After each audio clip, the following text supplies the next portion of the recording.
আসসালামু আলাইকুম বন্ধুরা, আশা করি সবাই সুস্থ আছেন। ইসরায়েলের হামলায় ক্ষুব্ধ ইরান পারমাণবিক নীতি নিয়ে নতুন সুর বাঁধবে। দেশের সর্বোচ্চ নেতা কামিনী বলেন, পারমাণবিক অস্ত্র না তৈরির সিদ্ধান্ত ধর্মীয় নয়, কেবল রাজনৈতিক সিদ্ধান্ত। তিনি আরও বলেন, আমরা চাইলে পারমাণবিক বোমা তৈরি করতে পারতাম, আমেরিকা আমাদের কিছুই করতে পারতো না, কারণ আমরা নিজেরাই সিদ্ধান্ত নিয়েছি এটা না করার। এটা ধর্মীয় সিদ্ধান্ত নয়, কেবলই রাজনৈতিক বক্তব্য।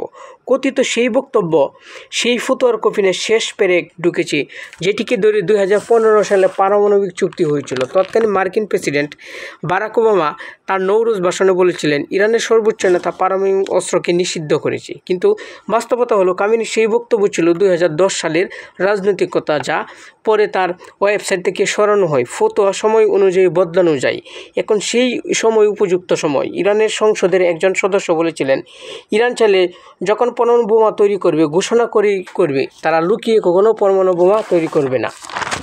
পারমাণবিক অস্ত্র কেবল প্রতিরোধ নয়, বরং কূটনীতিক চাপ ও প্রভাব বিস্তারের শক্তি। আজ সে কথাই প্রমাণিত হচ্ছে। ধারণা করা হচ্ছে, ইরানের কাছে যে পরমাণু আছে তা এই মুহূর্তে প্রকাশ করবে, কারণ ইরান তাদের অস্তিত্ব টিকিয়ে রাখার জন্য পারমাণবিক বোমার দ্বারস্থ হবে। সেই বিষয়টা ইসরায়েলই তাদেরকে শিখিয়ে দিচ্ছে।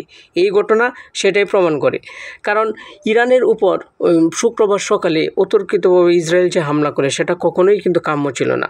একটি পারমাণবিক আলোচনা চলতে ছিল, সেই আলোচনার ভিতরে ইসরায়েল ইরানে আক্রমণ করে সেটাই প্রমাণ করেছে যে পরমাণু বোমা ছাড়া ইসরায়েলের অস্তিত্ব যেমন টিকে থাকবে না, ইরানের অস্তিত্ব যেমন টিকে থাকবে না। আর সে কথাই প্রমাণিত হচ্ছে।